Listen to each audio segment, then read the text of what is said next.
elas chegaram, exuberantes.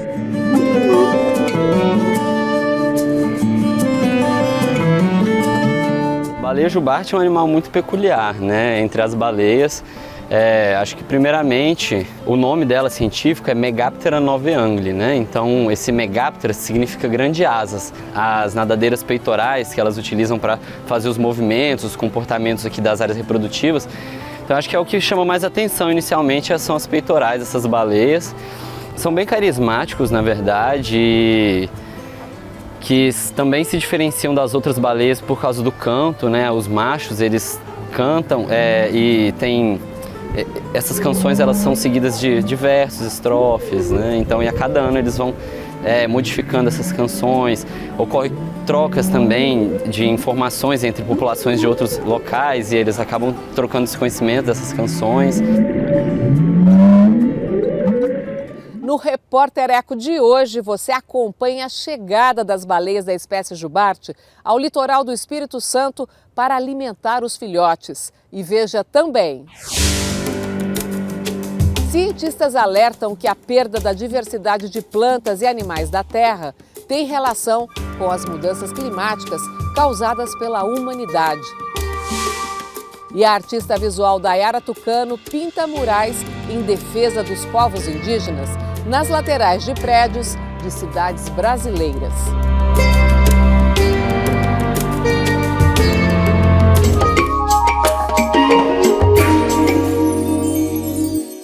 A crise climática e a perda da biodiversidade estão interligadas e dependem de uma solução conjunta. São fenômenos que ameaçam a natureza, a vida e o bem-estar da população mundial. É o que alerta relatório científico recente ligado ao IPCC, painel da ONU sobre clima, e à Plataforma das Nações Unidas sobre diversidade biológica.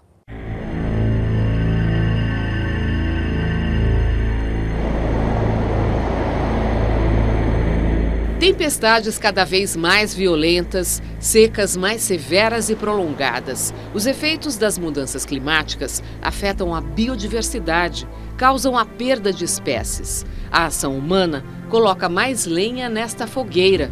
A destruição de florestas intensifica a emissão de gases do efeito estufa e agrava o aquecimento global.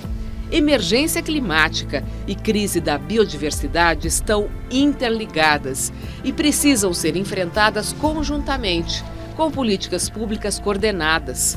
É a conclusão do estudo recente do IPCC, painel intergovernamental de mudanças climáticas, em parceria com a Plataforma Intergovernamental de Biodiversidade e Serviços Ecossistêmicos, IPBES, ambos ligados às Nações Unidas.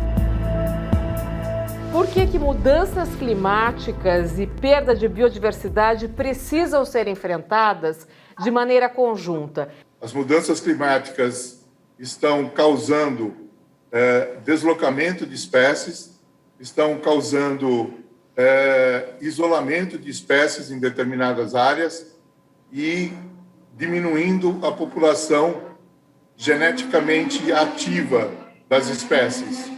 Por outro lado, a biodiversidade pode ter efeitos positivos nas mudanças climáticas quando se utiliza instrumentos de mitigação.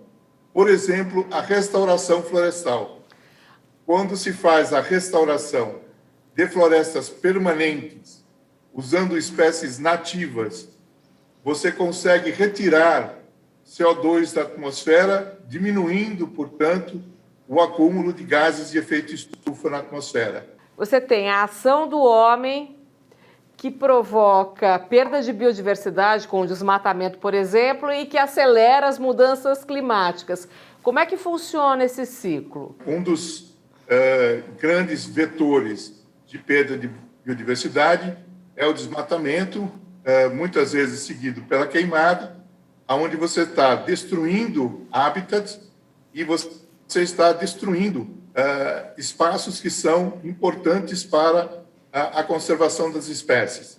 Perdemos uma grande parte das áreas alagáveis do Pantanal no ano passado e, por incrível que pareça, mesmo no caso da Mata Atlântica, onde o que resta está em torno de 18%, ainda assim, no ano passado, também tivemos perdas significativas por desmatamento e por queimadas. O relatório revela índices impressionantes, quase inacreditáveis.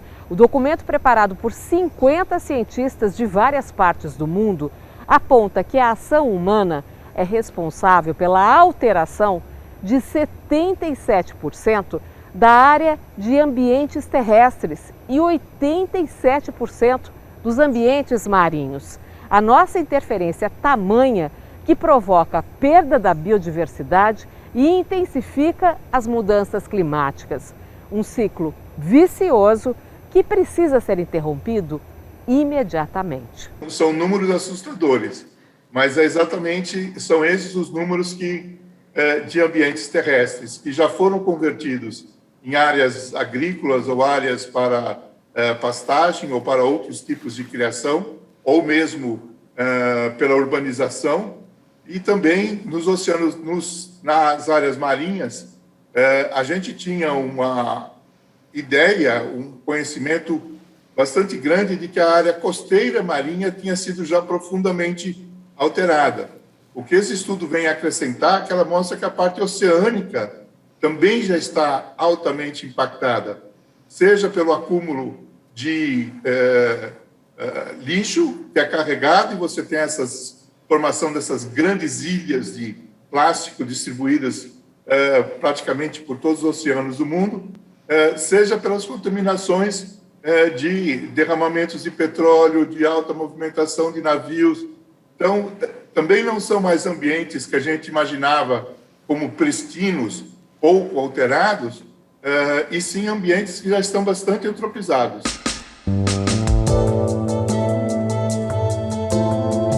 O biólogo Carlos Joly, professor de Ecologia Vegetal da Unicamp, Universidade Estadual de Campinas, foi revisor do relatório. Segundo ele, para combater o cenário atual, é preciso primeiro identificar as áreas mais vulneráveis para conservar e até recuperar biomas considerados estratégicos.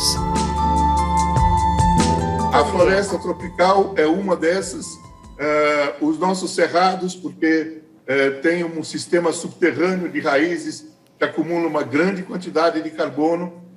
Os manguezais são grandes sumidouros de carbono da atmosfera. Então, esses sistemas eles têm que ser protegidos com um grande esforço de proteção. Eu sempre digo que, no momento, a gente está vivendo 3 crises, né? A pandemia, que é uma crise que vai ter uma solução relativamente rápida. Talvez em 2 ou 3 anos tenhamos vacinas suficientes e passa a deixar de ser um problema grave. Temos as mudanças climáticas, que a longo prazo podem ser resolvidas, possivelmente em 150 anos nós teremos resolvidos. E temos a crise da biodiversidade. A crise da biodiversidade não tem solução. Não tem solução porque quando você perde uma espécie, a extinção de uma espécie é para sempre. Você não vai recuperar aquela espécie. O que a gente pode fazer é diminuir a velocidade com que a gente está perdendo espécies.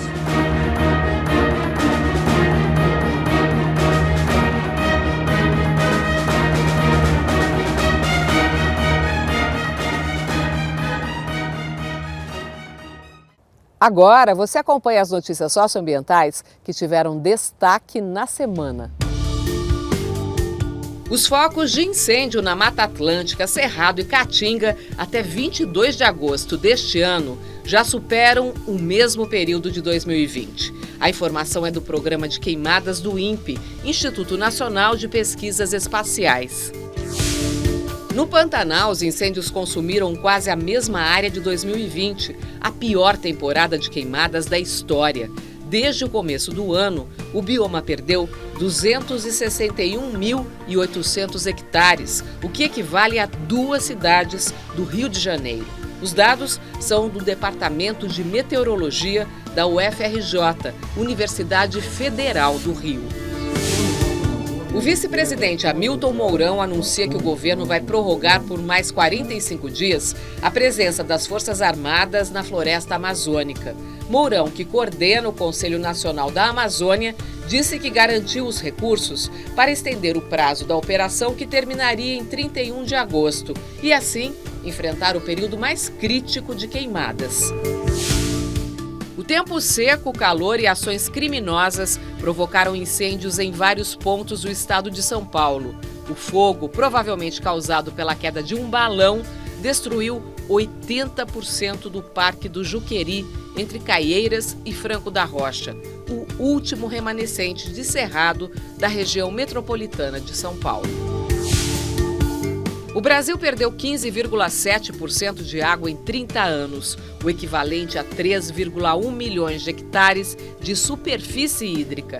É o que revela levantamento inédito feito pelo MAP Biomas, iniciativa que reúne cientistas e ONGs ambientalistas. Todos os biomas foram atingidos, mas a situação pior foi a do Pantanal, com redução de 74% da superfície coberta por água desde 1985. As causas principais da perda de água no país são os desmatamentos, degradação de matas ciliares e mudanças climáticas.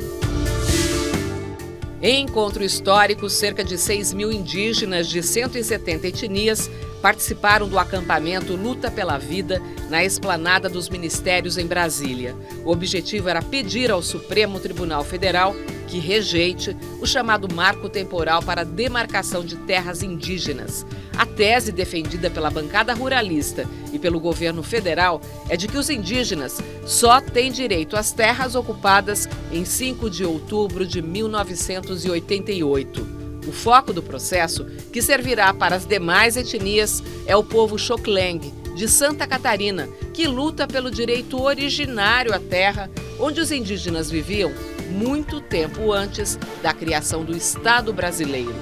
O julgamento pelo STF do marco regulatório começou na quinta-feira e deve ser retomado no dia 1º de setembro.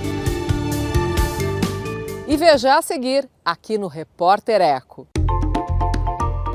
A jovem Dayara Tucano pinta murais em prédios das cidades brasileiras em defesa da preservação ambiental e dos povos indígenas.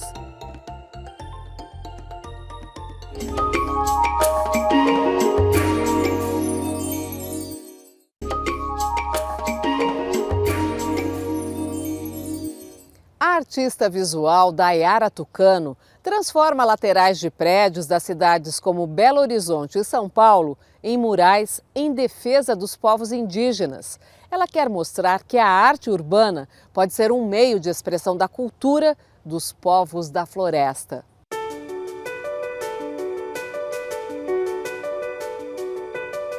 A mãe carrega nos braços o filho, um rio menino. Este é um dos maiores murais do mundo, feito por uma artista indígena. Fica na Avenida Amazonas e integra o Circuito Urbano de Arte de Belo Horizonte. Obra da artista visual Dayara Tucano, mestre em Direitos Humanos pela Universidade de Brasília. Um estado que historicamente sofre muito com a exploração da terra e que tem um genocídio indígena assim, dos mais brutais, né, em todo o território nacional, né, que para além do genocídio dos povos indígenas também mata os rios, né? Queria que você falasse dessas questões de natureza e de preservação que estão colocadas ali no teu desenho. Eu fiquei imaginando o meu avô, que faleceu no ano passado. Ele estava já com 110 anos, né? Ele teve uma infância livre, pulando na cachoeira, né, junto com todas as crianças, né? Quem tem essa oportunidade de ter essa infância conhece a verdadeira liberdade e a verdadeira alegria da infância. E vi esse rio menino muito lindo, né, cheio de energia, cheio de peixinhos coloridos, e pensei quem é a mãe desse rio. Né? A mãe do rio é a mata, né? Porque onde você não tem floresta, a água não brota, você só tem olho d'água onde tem floresta. O rio é nosso avô, mas esse rio tem mãe. E essa mãe é a grande mãe natureza.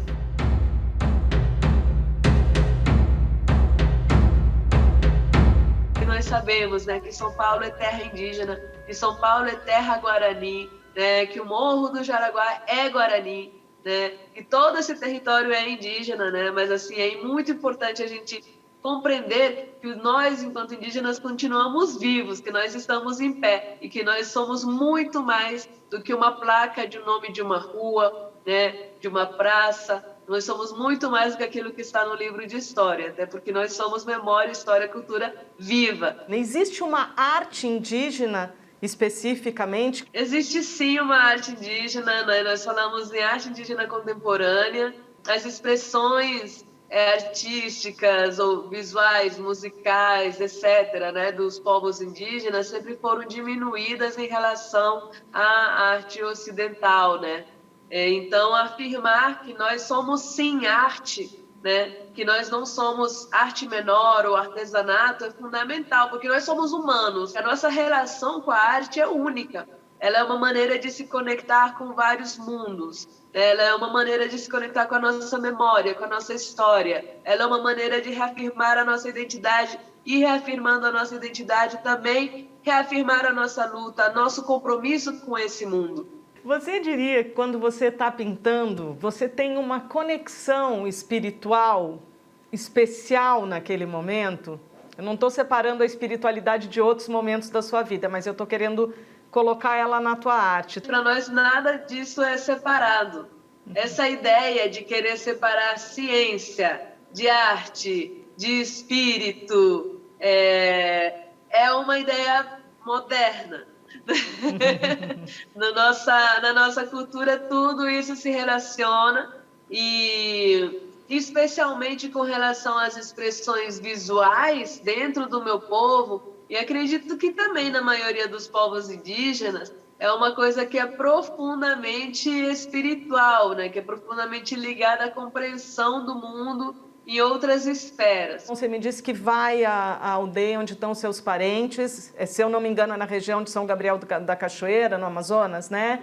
Queria que você falasse um pouquinho dessa sua relação com a floresta. Eu gosto muito de visitar a minha família e também conhecer outras terras indígenas. Tive a oportunidade maravilhosa de conhecer vários povos e seus territórios, em todos os cantos do Brasil, de norte a sul, de leste a oeste, né? Eu aprendi muito com a cultura do meu povo, com as demais culturas indígenas também, e acredito que talvez seja a melhor coisa que nós podemos oferecer, que é reumanizar um pouco as mentes, né? O mundo, mostrando como é que nós conseguimos ser muito felizes, mesmo que seja com pouca coisa, mas com honestidade, com simplicidade e com muito amor, né? Celebrando a diferença. Em vez de rejeitar o que é diferente, a gente reconhece o diferente e celebra. A diferença de um tucano para um tupinambá é a diferença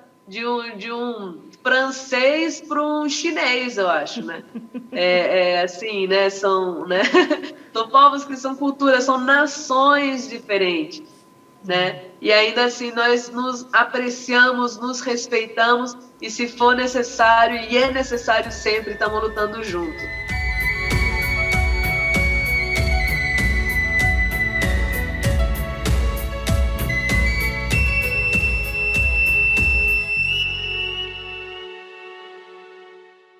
E você vai ver logo mais aqui no Repórter Eco. Pesquisadores do projeto Amigos da Jubarte monitoram as baleias que migram da Antártica e chegam ao litoral do Espírito Santo para reproduzir e alimentar os filhotes.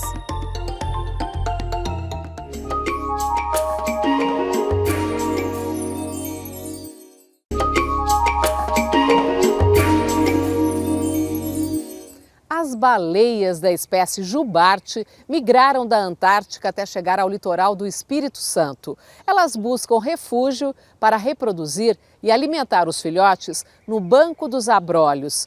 Pesquisadores do projeto Amigos da Jubarte monitoram o comportamento do mamífero marinho. A reportagem é de Bruno Faustino e Alex Miranda. Elas chegaram, exuberantes.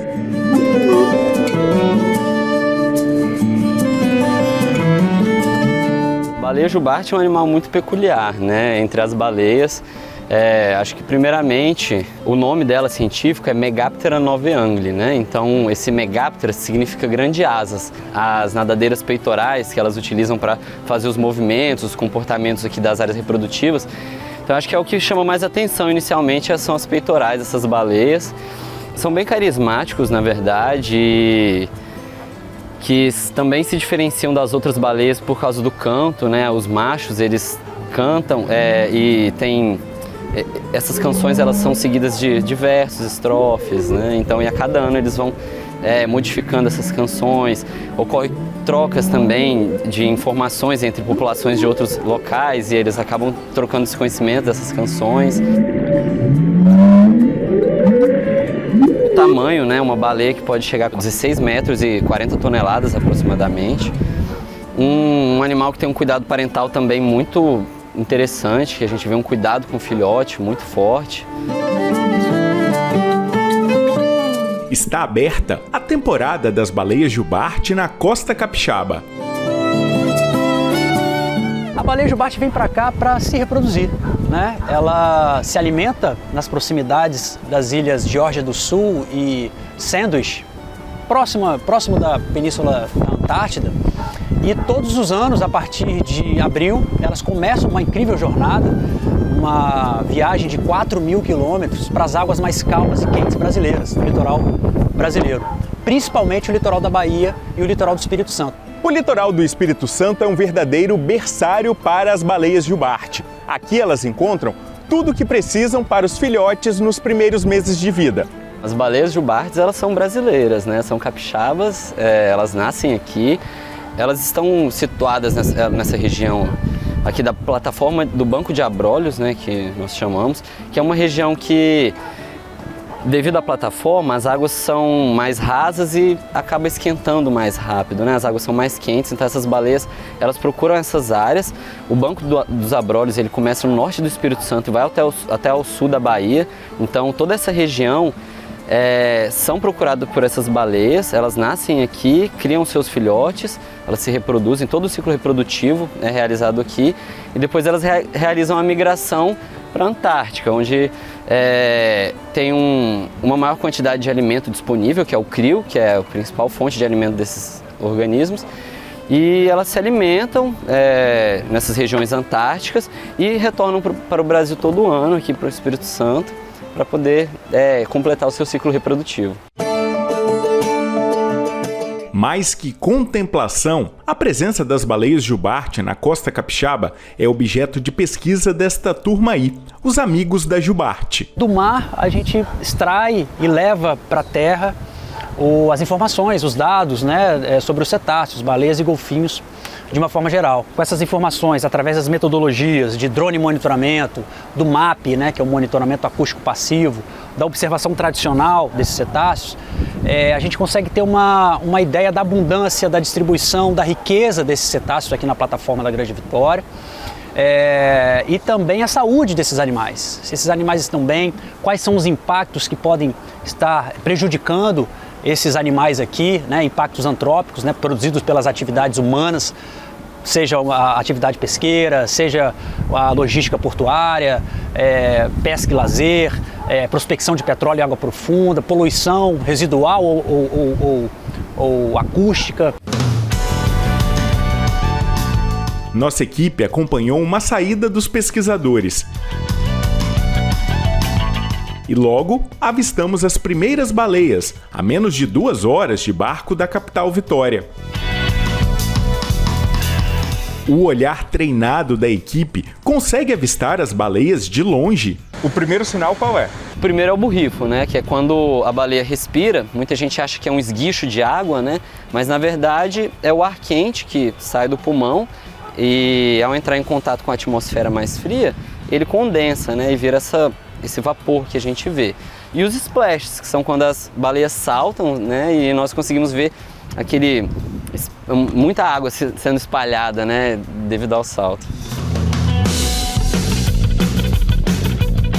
A tecnologia tem ajudado no monitoramento e na identificação das baleias. Antigamente a gente fazia a fotoidentificação da baleia através da nadadeira caudal, que cada baleia tem tipo uma impressão digital na caudal, né? Cada caudal é diferente.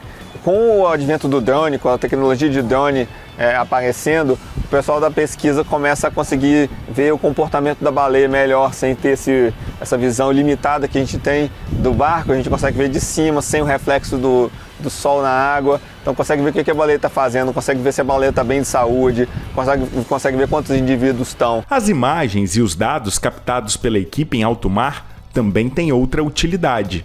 A partir dessas informações, a gente começou a desenvolver as outras vertentes do projeto. A fazer o fomento do ecoturismo sustentável, né, de uma forma ordenada, a fazer as atividades de educação ambiental, ou seja, a baleia e o golfinho se tornaram, de uma certa forma, um eixo narrativo para a transmissão do conhecimento para professores, para alunos de infantil, fundamental, ensino médio. Então, não só na educação ambiental, mas na sensibilização dos turistas, por exemplo. A gente começou a capacitar as agências de turismo quanto às normas de avistagem, quanto à legislação de proteção aos cetáceos, questões de segurança no mar, através da Capitania dos Portos, mas também com a preocupação de levar esse turista essa informação da sensibilização, da educação ambiental também.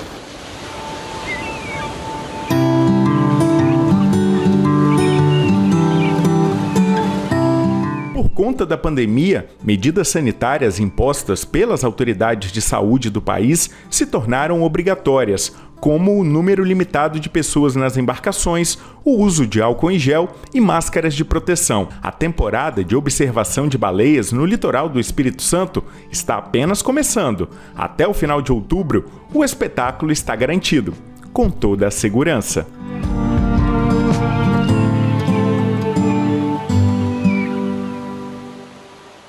Que espetáculo maravilhoso! E o Repórter Eco fica hoje por aqui. No próximo programa você acompanha mais projetos, ações e pesquisas em busca de um mundo melhor. Até lá!